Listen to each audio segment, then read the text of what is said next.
R9 news में आपका बहुत बहुत स्वागत है। मैं हूं आपके साथ अबरारुल हक रहमानी। महाराष्ट्र में जो सियासी उथल पुथल मची हुई है उसको लेकर के अब ऐसा लग रहा है कि एमवीए गठबंधन के बीच अब सब कुछ ठीक नहीं चल रहा है, क्योंकि इस गठबंधन का निर्माण ही इस बात को लेकर के हुआ था कि महाराष्ट्र में एक नई सरकार जो है वो कायम की जाए। क्योंकि महाराष्ट्र में जो विधानसभा चुनाव हुए थे पिछले, उसको उसके बाद जो नतीजे आए थे उसको लेकर के कहीं ना कहीं शिवसेना और भारतीय जनता पार्टी में अनबन हुई थी। ढाई ढाई साल वाले जो फॉर्मूले पर मुख्यमंत्री को लेकर के जो एक तरीके से बात नहीं बन पाई थी उसको लेकर के शरद पवार ने अपनी रणनीति चली, अपनी राजनीतिक सूझबूझ का इस्तेमाल किया और उन्होंने एमवीए गठबंधन का निर्माण किया। लेकिन अब इस गठबंधन में रहने की आवश्यकता ऐसा लग रहा है कि शरद पवार को नहीं है और इसके संकेत उन्होंने देने शुरू कर दिए, क्योंकि अब उद्धव ठाकरे की पार्टी जो है शिवसेना, उसको लेकर के किसी तरीके की बयानबाजी या उस पार्टी के खिलाफ हो रही षड्यंत्र के खिलाफ उन्होंने अब बोलना बंद कर दिया है।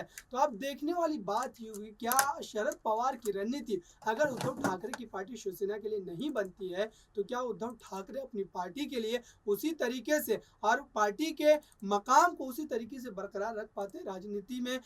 खास करके महाराष्ट्र की राजनीति की बात की जाए, क्षेत्रीय दल के तौर पर अगर बड़ी पार्टी के तौर पर किसी को देखा जाता है महाराष्ट्र में तो वो उद्धव ठाकरे की पार्टी शिवसेना है। आज इसी खास मुद्दे पर बात करेंगे, क्या शरद पवार एमवीए गठबंधन से खुद को अलग कर सकते हैं, क्योंकि इसके संकेत उन्होंने देने शुरू कर दिए हैं। मेरे साथ बात करने के लिए मौजूद है क्रांति जी, उनसे सारे सवाल लेंगे और महाराष्ट्र की राजनीति को और बेहतर ढंग से समझने की कोशिश करेंगे। आपको क्या लग रहा है कि महाराष्ट्र में जिस तरीके से सरकार में उलटफेर हुआ है और अब जबकि कांग्रेस और एनसीपी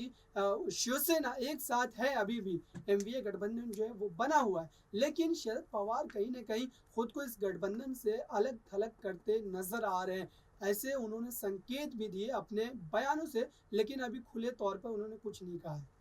बिल्कुल, देखिए यहाँ पर महाराष्ट्र की जो राजनीति रही है वो बेहद ही ज़्यादा उठा-पटक वाली रही है। उसमें बार-बार जो है बदलाव देखे जा रहे हैं और इस बदलाव में ये भी देखा गया था कि जो एमवीए कहती थी कि हम कभी भी अपना गठबंधन नहीं तोड़ेंगे, चाहे बीजेपी और शिंदे क्यों ही नहीं यहाँ पर महाराष्ट्र में अपना राज क्यों ना कर ले, लेकिन हम अपना गठबंधन जो है जस का तस रखेंगे। लेकिन उसके बाद भी यही देखा गया कि महाराष्ट्र की राजनीति में एक बड़ा उलटफेर हुआ। वहां पर जैसे ही एकनाथ शिंदे ने अपनी सरकार बनाई उसके बाद राउत के बयान बदलने लग गए, शरद पवार के बयान बदलने लग गए। तो उससे ये तो जाहिर हो गया था कि यहाँ पर जो है राजनीति में जो फेरबदल हुआ है उस फेरबदल से अब उनकी मानसिकता भी बदलेगी, क्योंकि जो सत्ता में होता है सब उसी के गुण गाते हैं। अब सत्ता में यहाँ पर उद्धव ठाकरे नहीं है, शिवसेना सत्ता में नहीं है और यहाँ पर इनकी सत्ता विहीन होने की वजह से अब एमवीए भी सोच रही है कि अब इस गठबंधन का क्या करें। इस गठबंधन को रखने के बाद भी अब क्या ही कर सकते हैं, कोई चुनाव भी लड़ेंगे, अब उसमें अगर जीत दर्ज नहीं कर पाते हैं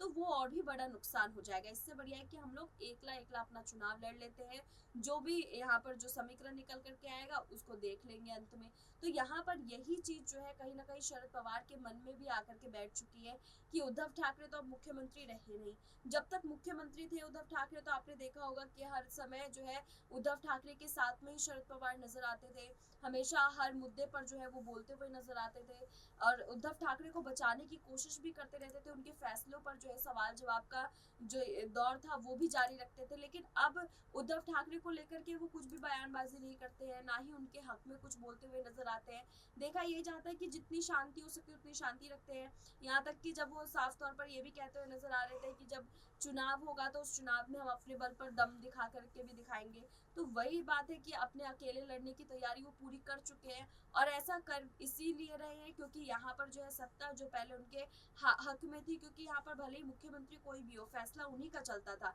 लेकिन अब ये है कि उनका फैसला चल नहीं रहा है तो अब उद्धव ठाकरे की उनको जरूरत नहीं है, तो फिर इस एमवीए की गठबंधन का वो करेंगे क्या। तो यहाँ पर अब वो अपनी ही नीति अपनाने पर लगे हैं कि उनकी पार्टी कम से कम महाराष्ट्र में जिस स्थिति में है उस स्थिति में तो बनी रहे, उससे नीचे ना हो। बिल्कुल आपने सही कहा, क्योंकि शिवसेना के साथ जिस तरीके से भारतीय जनता पार्टी ने खेल किया महाराष्ट्र में, उसके बाद अब दूसरे नंबर पर अगर कोई निशाने पर है तो वो एनसीपी है, शरद पवार की पार्टी। क्योंकि महाराष्ट्र की अगर बात की जाए तो क्षेत्रीय दल के तौर पर शिवसेना के बाद किसी का नंबर आता है तो वो शरद पवार की पार्टी एनसीपी का है। और महाराष्ट्र में ये भी एक खास बात है कि वहाँ पर किसी भी पार्टी को अगर अपनी सत्ता कायम करनी है तो क्षेत्रीय दल का समर्थन जो है वो लेना ज़रूरी पड़ता है। लेकिन यहाँ पर एक बात का जिक्र करना चाहूंगा कि संजय राउत के खिलाफ जिस तरीके से ईडी ने कार्रवाई की और उस कार्रवाई के बाद अगर आप देखें, नजर डालें, तो कहीं पर भी एनसीपी के किसी भी नेता के द्वारा इस कार्रवाई को लेकर के बयान नहीं दिया गया। न ही शरद पवार ने इस गिरफ्तारी को लेकर के कोई बात कही, न ही अजीत पवार ने और न ही शरद पवार की बेटी सांसद सुप्रिया सूले ने। तो कहीं ना कहीं एनसीपी जो है इन सारे मामलों से या एमवीए गठबंधन से या शिवसेना पर जो आफत आई है उससे खुद को अलग थलग कर रही है। क्योंकि अगर एनसीपी की बात की जाए तो उनके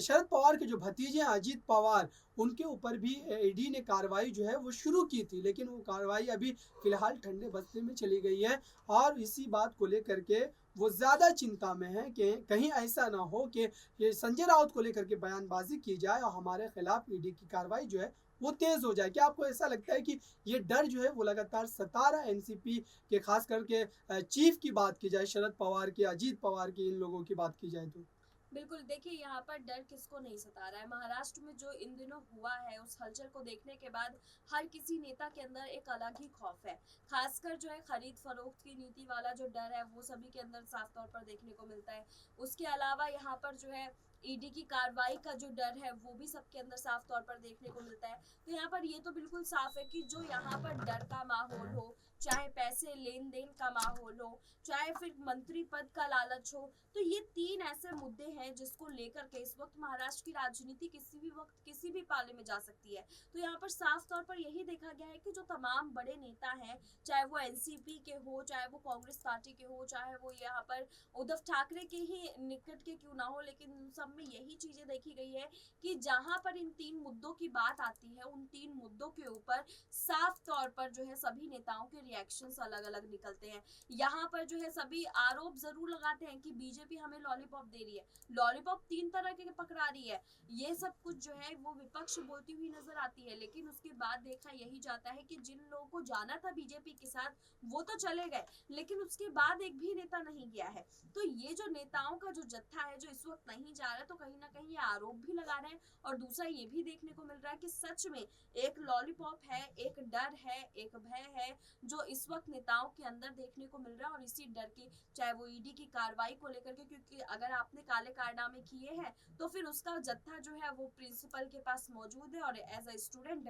आपको पनिशमेंट तो चाहिए ही होगी। तो वो पनिशमेंट जो है वो यहाँ पर मिलती हुई साफ नजर आ रही है। और बच्चा जो है वो कभी भी प्रिंसिपल के सामने तेज आवाज में बात नहीं करता है। तो इस वक्त जो है प्रिंसिपल के रूप में शिंदे और बीजेपी सामने खड़े हैं और बच्चे के रूप में तमाम नेता हैं, और नेता जो है वो उनके सामने बोलने का ये इस वक्त जो है जरा सा भी इल्म नहीं कर रहे हैं। यहाँ पर अगर हम देखें तो एनसीपी जो है इस वक्त, क्योंकि सबसे ज्यादा चर्चा में वही पार्टी है, क्योंकि उद्धव ठाकरे भी अब बिल्कुल सिमट चुके हैं, यहाँ पर राउत भी सिमट चुके हैं, लेकिन यहाँ पर जो अभी भी अडिग होकर के खड़े हैं, विपक्ष में लगातार जो है हमलावर दिख रहे हैं, अपनी पार्टी का नाम आगे कर रहे हैं, वो एनसीपी है। और एनसीपी तमाम मुद्दों जो लेकर के आ रही है उन मुद्दों के साथ में यही दिखाई दे रही है कि हम भले ही आरोप लगा देंगे, हम कुछ भी कर देंगे, लेकिन हम बिकेंगे नहीं, हम डरेंगे नहीं, हम हटेंगे नहीं। लेकिन यहाँ पर भी देखा जा रहा है कि अगर एनसीपी के भी तमाम नेताओं ने अगर इस पूरे मामले में अपना यहाँ पर गुजारा कर रखा होगा कि हाँ उन्होंने भी काले कारनामे कर रखे होंगे,